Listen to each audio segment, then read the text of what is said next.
வணக்கம். மதிய நேர பிரதான செய்தி அறிக்கை. முதலில் தலைப்புச் செய்திகள். ரணில் விக்ரமசிங்கவின் உடல்நிலை குறித்து பொய் கூறினாரா வைத்தியர்?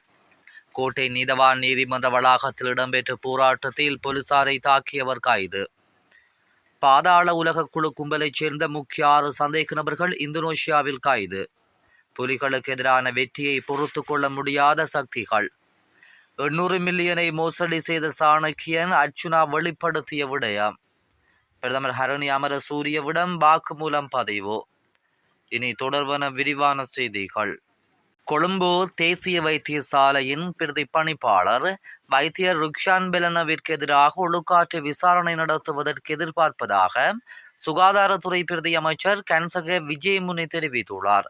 முன்னாள் ஜனாதிபதி ரணில் விக்ரமசிங்கவின் உடல்நிலை தொடர்பில் கொழும்பு தேசிய வைத்தியசாலையின் பிரதி பணிப்பாளர் ஊடகங்களுக்கு குறிப்பிட்டவற்றில் பல தகவல்கள் போலியானவை. இவரது நடத்தை மருத்துவ கோட்பாட்டுக்கும் நாட்டின் பொதுச் சட்டத்துக்கும் முரணானது என தெரிவித்துள்ளார். சுகாதாரத்துறை அமைச்சின் காரியாலயத்தில் நேற்று நடைபெற்ற ஊடகவியலாளர் சந்திப்பின் போது மேற்கண்டவாறு குறிப்பிட்டுள்ளார்.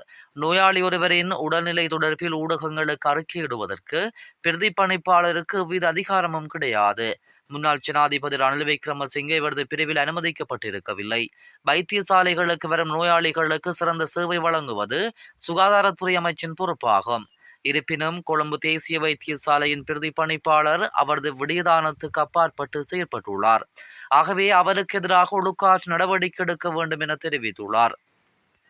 கொழும்பு கோட்டை நீதவான் நீதிமன்ற வளாகத்தில் நடந்த போராட்டத்தின் போது போலீஸ் அதிகாரி ஒருவரை தாக்கிய சந்தேக நபர் கைது செய்யப்பட்டுள்ளார். இன்று காலை குறித்த நபர் கைது செய்யப்பட்டுள்ளதாக போலீஸ் ஊடக பிரிவு அறிவித்துள்ளது. கைது செய்யப்பட்டவர் 52 வயதுடைய களத்துறை பகுதியைச் சேர்ந்த முன்னாள் பிரதேச சபை உறுப்பினர் என்று தெரிவிக்கப்படுகின்றது. இந்த போராட்டத்தில் ஈடுபட்டிருந்த நபர் ஒருவர் அங்கு பாதுகாப்பு கடமையில் ஈடுபட்டிருந்த போலீஸ் அதிகாரி மீது போத்தலால் தாக்குதல் நடத்தியிருந்தார். இதன்போது குறித்த போலீஸ் அதிகாரி படுகாயங்களுக்குள்ளாகியிருந்தார்.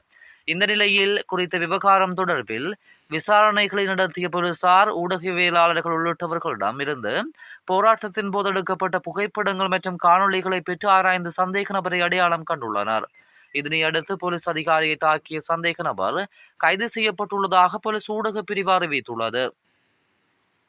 கெகல் பத்திர பத்மே மற்றும் கமாண்டோ ஷாலிந்தா உள்ளிட்ட இலங்கையின் முக்கிய குற்ற கும்பலைச் சேர்ந்த 6 பேர் இந்தோனேஷிய பாதுகாப்பு படையினரால் கைது செய்யப்பட்டதாக போலீசார் கூறுகின்றனர்.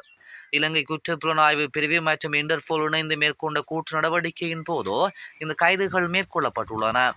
கைது செய்யப்பட்டவர்களில் பாணந்துரை நிலங்க, போக்கோ ஷமன் மற்றும் அவரது மனைவி மற்றும் மற்றொரு நபரும் அடங்குவதாக தெரிவிக்கப்படுகிறது. அவர்களின் திட்டங்கள் மற்றும் சர்வதேச தொடர்புகள் குறித்து மேலும் விசாரணைகள் நடைபெற்று வருவதாக இலங்கை போலீசார் குறிப்பிடுகின்றனர்.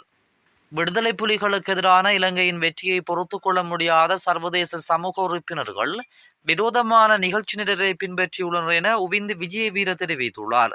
2ஆம் தலைமுறை அமைப்பின் உறுப்பினரும் ரோஹண விஜயவீரவின் மகனுமான உவிந்து விஜயவீர இதனை தெரிவித்துள்ளார். ஜெனீவாவை தளமாக கொண்ட ஐக்கிய நாடுகள் மனித உரிமைகள் ஆணையத்தின் கட்டளைகளுக்கு அடிபணிந்த என்பிபி அரசாங்கத்தை அதன் தவறை சரி செய்ய அழுத்தம் கொடுப்பதற்காக கையெழுத்து போராட்டத்தை ஆரம்பிப்பதாகவும் அவர் தெரிவித்துள்ளார். மேலும் உவிந்து விஜய் வீர தலைமையிலான 2ஆம் தலைமுறை இன்று காலை 10 மணிக்கு எனும் பெரேரா மையத்தில் கையெழுத்து பிரச்சாரத்தை தொடங்கும் என்றும் தெரிவிக்கப்பட்டுள்ளது. கொல்லப்பட்ட ஜேவிபி கட்சியின் நிறுவனர் ரோஹண விஜய் வீரவின் மகன் உவிந்து ஜெனீவா அச்சுறுத்தலை எதிர்கொள்ள ஒரு ஒருங்கிணைந்த உத்தி இல்லாத நிலையில் விடுதலை புலிகளுக்கு எதிரான இலங்கையின் வெற்றியை பொறுத்து கொள்ள முடியாத சர்வதேச சமூக உறுப்பினர்கள் விரோதமான நிகழ்ச்சி நிரலை பின்பற்றினர் என்றும் தெரிவித்துள்ளார். முன்னாள் ஜனாதிபதி ரணில் விக்ரமசிங்கே கடந்த காலத்தில் நாடாளுமன்ற உறுப்பினர் சாணக்கியனுக்கு அபிவிருத்திக்காக 400 மில்லியன் ஒதுக்கியிருந்தார். ஆனால் நாடாளுமன்ற உறுப்பினர் அர்ச்சுனா 800 மில்லியன் வழங்கப்பட்டதாக தெரிவிக்கின்றார் என்று ஈழ மக்கள் ஜனநாயக கட்சி மட்டு மாவட்ட ஒருங்கிணைப்பாளரும் வர்த்தகருமான அண்டனி செல்வராஜ்குமார் தெரிவித்துள்ளார். எனவே மிகுதி 400 மில்லியன் ரூபாய் எங்கே என்ன நடந்தது?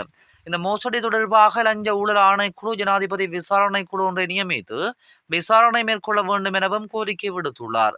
மட்டக்களப்பில் நேற்று இடம்பெற்ற ஊடக மாநாட்டில் கலந்து கொண்ட போதே அண்டனி செல்வராஜ்குமார் இவ்வாறு கோரிக்கை விடுத்துள்ளார். அண்மையில் கச்சேரியில் இடம்பெற்ற மாவட்ட அபிவிருத்தி குழு கூட்டத்தில் என் மீது நாடாளுமன்ற உறுப்பினர் சாணக்கியன் அப்பட்டமான பொய் குற்றச்சாட்டு ஒன்றை வைத்திருந்தார். எனவே அதிகாரிகளுக்கும் மக்களுக்கும் என் மீது சுமத்தப்பட்ட பொய் குற்றச்சாட்டை நிரூபிக்க வேண்டும் என இந்த ஊடக சந்திப்பு ஏற்படுத்தினேன். கடந்த ஜனாதிபதி தேர்தலின் போது முன்னாள் ஜனாதிபதி ரணில் விக்ரமசிங்க அபிவிருத்திக்காக அவருக்கு 400 மில்லியன் ரூபாய் பணத்தை ஒதுக்கியதாக அவர் தெரிவித்துள்ளார். பிரதமர் ஹரணி அமரசூரிய முன்னாள் ஜனாதிபதி ரணில் விக்ரமசிங்கவை பார்ப்பதற்காக தேசிய வைத்தியசாலைக்கு சென்றதாக பரவிய செய்தி தொடர்பில் குற்றப்புலனாய்வு திணைக்களம் விசாரணையை தொடங்கியுள்ளதாக தெரிவிக்கப்படுகிறது. குற்றப்புலனாய்வு திணைக்களத்தில் பிரதமர் அலுவலகம் பதிவு செய்த முறைப்பாட்டின் அடிப்படையில் இந்த விசாரணை தொடங்கப்பட்டுள்ளதாக கூறப்படுகிறது. அதன்படி சிஐடியினர் நேற்று மாளிகாகந்த நீதவான் லோச்சனி அபே விக்ரமவிடம் இது குறித்து அறிக்கை அளித்துள்ளனர். இந்த நிலையில் பிரதமர் ஹரணி அமரசூரிய மற்றும் அவரது பாதுகாப்பு பணியாளர்களிடமிருந்து வாக்குமூலங்களை பதிவு செய்யுமாறு மாளிகாகந்த நீதவான் நீதிமன்றம் சிஐடிக்கு உத்தரவிட்டுள்ளது. பிரதமர் மற்றும் அவரது பாதுகாப்பு பணியாளர்களிடமிருந்து வாக்குமூலங்களை பதிவு செய்த பிறகு தேவைப்பட்டால் தேசிய வைத்தியசாலையின் கேமரா காட்சிகளையும் ஆய்வு செய்ய அனுமதிக்கலாம் என்றும் நீதிமன்றம் தெரிவிக்கின்றது.